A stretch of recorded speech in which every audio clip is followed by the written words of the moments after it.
trabalho e maternidade. Eu passei por esse desafio. Que coisa boa receber aqui a Fabíola Brandão, ela é psicóloga. Fabíola, seja bem-vinda aqui à Rádio Metropolitana. Obrigada pelo convite, é uma grande alegria estar aqui com vocês, partilhando um pouquinho desse assunto que mexe tanto conosco, né? Nós mulheres, mães, profissionais, às vezes nos vemos ali sem saber o que fazer, por onde ir, e aí já bate uma grande culpa nesse momento. Fabíola, eu vou além do que a gente pensa. De repente a gente pensa assim, tá falando daquela mãe que não tem rede de apoio. Mas o desafio da mulher mãe, ele existe com rede de apoio ou sem rede de apoio. Sem rede de apoio, ele fica ainda mais desafiador, mas é desafiador de todo jeito, né? Verdade. Sempre é intenso. E sempre a mulher vai ter uma carga que vai ser maior, vai ser mais difícil. Ali, principalmente naquele início, puerpério, os 1000 dias da criança, ela quer mesmo a mãe. Não importa a rede de apoio. Ela quer a mãe perto, ela até quer estar com a mãe mais próximo dela possível. E muitas vezes, ali num período curto, às vezes se você, por exemplo, é um profissional autônomo, precisa voltar mais cedo, antes dos 4 meses até. E como é que fica essa relação, né, com essa criança? Isso acaba sendo uma carga que é muito pesada para essa mulher. Quando você fala assim, precisa voltar antes dos 4 meses até, aí eu dou um passo lá atrás, há 22 anos atrás, que o meu tá com 22, há 22 anos atrás eu já trabalhava em rádio, né? E aí, quando fez 30 dias, eu comuniquei às pessoas de rádio, assim, tô livre para trabalhar. E a gente estava de frente para a cobertura do vestibular do PSS na época, que não era Enem, né? E as pessoas disseram assim, tudo bem, Ediane, tá contratada para fazer a cobertura. Eu, meu Deus, eu tô contratada. E agora, né? Como é que vai ser? E quem trabalhava comigo vai lembrar disso. Eu chegava ali no CEPA, que era o grande local de cobertura, né? Era o maior local de cobertura. Fazia a primeira parte e quando chegava o intervalo, primeiro eu ia pro caldo de cana, tomava 2 copos de caldo de cana, porque reza a lenda. E eu vou dizer reza a lenda porque eu não tô dando dica disso pra ninguém, que tomar caldo de cana ajudava a aumentar a produção de leite. Tomava ali 2 copos de caldo de cana, sem me preocupar com a minha glicemia. Eu tô colocando já aqui alguns desafios da maternidade, né? E depois eu pegava minha moto e ia embora amamentar o meu filho e voltar correndo para casa. Amamentando de um lado, tirando o leite do outro, para deixar para a hora do sufoco. Então, assim, são desafios que a gente passa. Passa, viu? Mas é dolorido. Isso. Passa, mas enquanto está, parece que não vai passar, né? Parece que a gente não vai conseguir dar conta. Então, assim, de verdade, tem a rede de apoio, não tem a rede de apoio, é um ponto que a gente precisa pensar. Como organizar? É importante que quem quer engravidar, quem já está com seu filho, possa pensar como eu posso organizar de uma maneira que não fique tão sobrecarregado. Porque a verdade é que a mulher sobrecarregada também não vai estar bem para cuidar dessa criança. Quando a gente não está bem, a gente não cuida bem, por mais que a gente se esforce, né? Então a gente não se alimenta bem, a gente não consegue tomar um banho, a gente não consegue fazer necessidades que são básicas, até fisiológicas. Quantas mães vão dizer assim, o meu primeiro banho no dia aconteceu 8 horas da noite, né? Depois que a criança dormiu, porque eu não tinha ninguém ali para dar essa criança, para deixar ela no colo, então não tinha ninguém para me apoiar. É muito importante que isso seja pensado junto com o pai da criança, se for possível. A gente sabe que na realidade hoje nem sempre é possível esse pai estar próximo, mas ali pensar direitinho, né? O que é que eu posso fazer, né? Com quem eu posso me apoiar ou com quem eu posso contar nesse contexto? E aí quando a gente fala, ela falou assim, o pai ou não com o pai. Mas mesmo quando tem o pai, a gente sabe que tem pais muito participativos. Eu quero mandar um abraço aqui para o Gustavo Souza, um pai super participativo lá na sua família, que a gente viu dividir mesmo, dividir o braço, chorou, me dá aqui, ela é minha também, é 50% minha, né? Tem pai que dizer, é 50% minha. Mas é aquilo que você falou, existem momentos que o bebê, ele só quer a mãe. E ainda que o pai queira ajudar, ele não consegue ajudar com um colo, com um estar, mas ele pode ajudar com um apoio emocional. Afinal de contas, nós somos trinos, né? Corpo, alma e espírito. Preciso olhar para todos esses lados e tentar fazer uma compensação, não é? E tem alguns pais que brincam, né? Se vendesse peito, tava tudo certo. Eu comprava um e ia dar certo, né? Que são aqueles pais que participam, que não conseguem fazer isso. Mas, de verdade, é preciso pensar ali com cuidado. Às vezes pensar assim, olha, no meu trabalho, será que é possível reduzir ali uma carga horária? A gente sabe que no período da amamentação, até os 6 meses, tem uma redução da carga horária. Mas após, será que é possível reduzir ali um pouco essa carga horária para ver se eu consigo ajustar melhor o meu tempo com esse filho nas demandas que eu e ele precisamos? Porque a verdade é que muitas vezes nasce a mãe e as pessoas fazem pensar que morreu a mulher. Não morreu. Existe uma mulher ali que agora também é mãe e que já era profissional e que ainda quer ser profissional, que não quer ser só mãe. Ela quer também ser mãe. E a gente precisa conseguir ali ajudar essa mulher a equilibrar esses pratinhos, como a gente fala, né? De diversas funções. Vamos elencar alguns pontos que as mulheres precisam fazer, as mães precisam, o que elas podem fazer, porque o que acontece? A solução começa em nós mesmos, né, Fabíola? A solução começa em nós mesmos. Uma coragem para tomar uma decisão, afastar o medo, porque muitas têm medo. E quando eu voltar? Será que eu vou perder o posto de trabalho? Quem está me substituindo? Será que está além do que eu fazia? Esses são medos que precisam ser afastados também, né? Sim, e é necessário que tenham confiança em 2 lugares. Primeiro, que o seu lugar como profissional, você competente, sabendo como fazer, ele vai estar lá. E o seu lugar como mãe também você não vai perder quando você se ausentar. Então, saber disso é muito importante para essas mulheres. Como é que elas podem organizar? Então, começar a pensar. Eu posso reduzir essa carga horária? É um ponto. Se ela considerar e se a empresa for aberta para essa redução, esse é um ponto que ela pode pensar. Na impossibilidade de redução de carga horária, é pensar assim, como eu posso administrar o tempo que eu estarei fora para que alguém cuide do meu filho e eu consiga me sentir segura de que ele está bem cuidado, né? Então, às vezes eu tenho algum familiar que pode ajudar nesse contexto.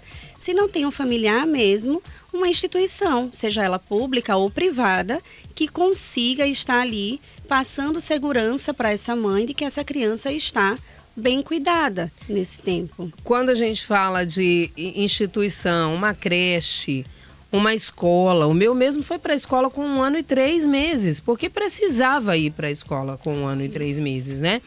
E aí a gente pensa assim também no julgamento. Eu passei por isso. O quê? Você vai levar ele para a escola com 1 ano e 3 meses? Não dá para esperar? Ele vai viver doente, vai ficar adoecendo sempre. Você vai ter que se ausentar para cuidar de menino doente. A gente escuta isso, né? Não é a hora, não tem como. Mas só você sabe aquilo que vai ser importante. E às vezes você olha para todos os lados, você não consegue confiar em uma única pessoa para cuidar do seu filho. E às vezes a escola é mais segura. Porque a escola tem profissionais, espera-se que tenha profissionais ali especializados, que já sabem cuidar da criança, e você vai conseguir ter ali uma rede que vai lhe ajudar nesse tempo. Hoje em dia também tem locais que não são escola, que não são creche, mas que são espaços de recreação, que aí você pode usar também em contraturnos. Esses espaços já existem, que a criança vai ali brincar. E a gente sabe hoje que é muito importante para o desenvolvimento que a criança tenha bastante tempo de brincadeiras ao ar livre. Então, também tem esses espaços que a gente pode conseguir encontrar para a criança poder ficar lá um pouco. E ter o cuidado, né, de não se render ao julgamento. Por quê? Aí a gente puxa uma outra perna de toda essa situação. Se render ao julgamento já gera uma baixa autoestima, não gera julgamento não, já gera condenação. A pessoa julga e você se condena, não Exato. É assim? E você se sente culpado. Na maternidade as pessoas brincam, né? Nasce uma mãe, nasce uma culpa. Porque está todo o tempo alguém querendo dizer o que é que essa mãe tem que fazer. As pessoas não conseguem dar ali uma oportunidade para que elas possam também pensar o que é melhor para mim, principalmente as mães de primeira viagem, né? Então, assim, o que é que eu quero? Como é que eu penso? Como é que eu quero fazer também essa minha maternidade? Por onde eu posso ir? As pessoas podem aconselhar, mas não serem impositivas. Aqui eu acho que vai uma dica para as pessoas. Querem dar conselho para as mães? Primeiro, saibam se elas querem ouvir o conselho. Segundo, não, de maneira impositiva. Aquela mulher ali também está passando por um turbilhão de mudanças. E isso fragiliza. E isso deixa em sofrimento muitas vezes. Ela passa a se sentir aquilo que parecia um sonho, agora virou momentos de muita culpabilização. Fica muito fácil ter a solução quando você não está imerso dentro daquela realidade. Perfeito. Eu acredito que para que a pessoa dê um conselho, vamos dizer assim, né? Conselho é bom. O livro da sabedoria diz que é bom. A multidão de conselhos faz bem. Mas só que a gente tem que saber qual conselho a gente vai ouvir, de quem é o conselho que a gente vai ouvir, né? Para que a gente possa ter essa noção. Empatia e compaixão são necessários nesse momento. E não um conselho vazio, se fosse eu. Se fosse eu, mas você não é. Exato. Tem mas que não lembrar é você. isso, né? Se fosse eu, mas não sou. Então, se eu não sou, eu vou me segurar aqui para poder... Ou então eu vou avaliar aquela realidade. Eu vou tentar, e precisa muito amor para você se comprometer dessa forma, né? Tentar enxergar uma solução para aí sim poder oferecer a título de sugestão. Isso. Né? E às vezes até tentar pensar, olha, sabe o que eu pensei? Eu posso ir na sua casa. Como eu posso ajudar, né? Eu posso ir na sua casa lhe ajudar com alguma demanda que está corrido, que eu sei que tal. Então eu posso ficar um pouco aí com a sua filha para você tomar um banho demorado, né? Isso. Então assim, esse tipo de presença é importante. Esse tipo de presença ajuda a mãe, né? Então assim, eu tenho 2 filhos e eu tenho 2 filhos muito próximos, né? Pequenininhos, com 1 ano de diferença. Olha. Então, assim, a carga ali também era muito importante, né? Então, assim, eu comecei a pensar também nessas mulheres como psicóloga, mas também como mãe, né? Não é fácil você estar ali pensando. De primeira, você quer dizer assim, não vou voltar a trabalhar. Aí, ao mesmo tempo, mas eu gosto de trabalhar, né? Eu quero estar lá no meu trabalho, né? E eu preciso também ter essa identificação. Eu sou ainda uma profissional, eu sou ainda mãe também, mas profissional, mulher, e eu preciso desses momentos, né? E a gente pensa o seguinte, olha que a gente está falando aqui da mãe que vai para o trabalho, que quer voltar ao ambiente de trabalho e que precisa e que pode, tem direito, ela tem o direito de escolher o que ela vai fazer da vida dela, né? 15% dos lares brasileiros têm mães solo. 15% é um número muito alto. Muito. Tem mães solo. E o que são as mães solo? Não são aquelas que escolhem voltar para o ambiente de trabalho porque elas querem ser uma profissional ativa, não. É porque elas precisam mesmo. Elas não têm outra opção. E aí elas têm que voltar. Tendo ou não a rede de apoio. Sim. Tendo ou não a rede de apoio. Como a gente fala no popular, vai ter que dar os seus pulos para poder voltar ao ambiente de trabalho. E olha, Fabíola, nós nem falamos aqui num ponto super importante que também atinge a vida da mãe e da mulher, que é a mulher. Quando ela é solo, ela tá ali, ela sozinha em casa. Quando ela é casada, existe um outro desafio. A mulher, ela tá sempre sendo desafiada, pelo que eu tô percebendo, né? Existe um outro desafio, ser a mulher. Ter que ser sensual e feminina. Num momento em que você tem vontade de parar tudo e aquilo que você disse. Às vezes não está tendo tempo de tomar nenhum banho ao longo do dia. E como tá ali bonita para alguém, né?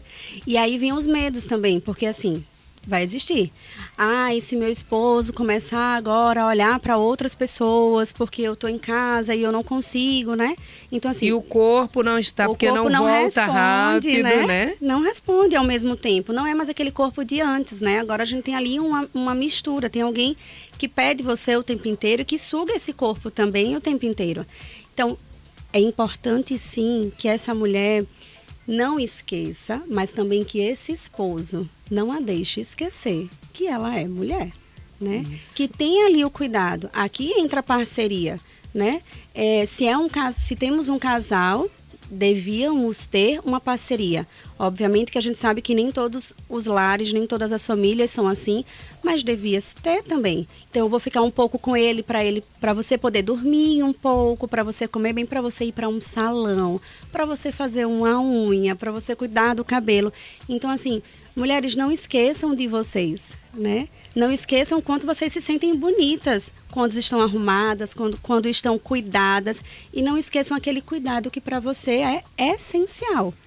E aí tem um outro dado aqui, um outro número. Gente, eu estou conversando com a Fabíola Brandão. Ela é psicóloga e nós estamos falando dos desafios das mulheres que querem voltar ao mercado de trabalho, que precisam voltar ao mercado de trabalho, mulheres que trabalham fora e que são mães. Foram mães e agora, né? Como é que eu faço? Agora eu não sou sozinha mais, eu dobrei. Eu dobrei, porque agora eu tenho que cuidar de mim e do meu filho. Ou do segundo filho, como foi o caso da Fabíola ali, que ela já falou que tem 2 filhos ali pequenininhos, um em cima do outro. E aquelas mães, como acontece, doutora Thaís Dória, um beijo pra você, que teve o primeiro filho, pouco tempo depois engravidou e foram gêmeos. Olha que desafio, gente. Tem gente que tem trigêmeos. É isso mesmo. E é muito desafiador, é muito desafiador. A mulher, ela precisa se desdobrar. Atenção, homens. Vocês estão cuidando bem das suas mulheres aí em casa? Estão?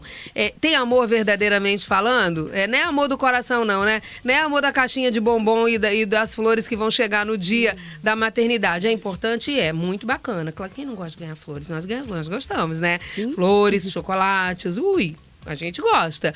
Mas e o amor verdadeiro, né? E dizer assim, peraí, eu vou segurar pra você. Peraí, se a criança tá tomando leite que não tá, mãe que não tá amamentando, às vezes a mãe entra numa situação mental, emocional, que não consegue amamentar. Não, exato. Tinha tudo preparado para amamentar, mas na hora H, cadê o leite? E aí já é um outro desafio. São muitos os desafios. São muitos, porque essa mulher também vai acabar se culpando mais uma vez porque ela não deu conta. Porque a gente tem, sim, orientações de que o leite é fundamental para a criança. Mas e aquelas que não conseguem? Não é porque decidiram não querer, tem o leite e não querem, mas elas não conseguiram produzir esse leite. Então, essa também é uma carga. E a gente precisa desmistificar isso. Olha, mas vai ser possível esse vínculo de outra forma, vai ser possível estar junto aí com essa criança de outras maneiras. Então, assim, o contexto, eu costumo dizer assim, que a maternidade, ela é uma grande montanha-russa, com alguns loops de surpresa, né? Porque, de fato, às vezes a gente se programa tanto para uma forma, mas, de repente, não foi possível. A coisa desandou. E desandou, às vezes, porque o nosso emocional está muito frágil e, por isso, desanda. Fabíola, a mulher, a gente está falando da mulher profissional, aquela que vai voltar para o mercado de trabalho após 4 meses, segundo a lei, né? E as PJs voltam antes mesmo, porque não tem a lei que protege aí, ou que determina, não é que protege, é que determina. E aí elas voltam antes, voltam imediatamente depois ali, se recuperou ali, já no primeiro momento já estão voltando. Elas precisam olhar para si. A gente tende a colocar o filho em primeiro lugar. Mas, em primeiro lugar, verdadeiramente falando, não pode ser o filho, porque senão a coisa já começa a desequilibrar aí, né? Exato, porque assim, se a gente não pensa... Eu gosto daquela metáfora do avião, né? Vão cair máscaras, coloque primeiro em você e depois ajude o outro. De fato, se eu não consigo cuidar de mim num primeiro momento, como eu vou conseguir cuidar do outro, né? Se eu tô ali me sentindo... Se eu sou uma pessoa que sei que eu tenho que acordar e tomar um banho... E se eu não tomar um banho, eu vou ficar mal o restante do dia? Então, eu preciso conseguir organizar para esse primeiro banho ser possível. Às vezes, são estratégias com essa criança. Eu vou colocar a criança num carrinho, eu vou deixar ela com um brinquedinho que ela gosta um pouco mais, para que eu consiga ter ali 5, 10 minutos para tomar um banho. Então, isso é extremamente importante que essa mulher, em um primeiro momento, reconheça quais são os autocuidados que ela entende como prioritários, daqueles que ela não vai abrir mão, para que ela organize o contexto dessa maneira. Válvulas de escape ou momentos de reabastecer. Importante isso na vida de todas as mulheres, né? Não só aquelas que estão agora no puerpério, que estão agora com seus filhos recém-nascidos, ou as que já estão aí no 40º mês e que já estão reingressando no mercado de trabalho. Mas para todas as mulheres é necessário entender o que é aquilo que me faz bem e que me alimenta, me reenergiza, né? Exato. Eu sei que quando eu faço isso, eu sei que quando eu olho para as minhas unhas e vejo elas bem feitas, eu renovo. Então, isso é um item que não vai poder faltar.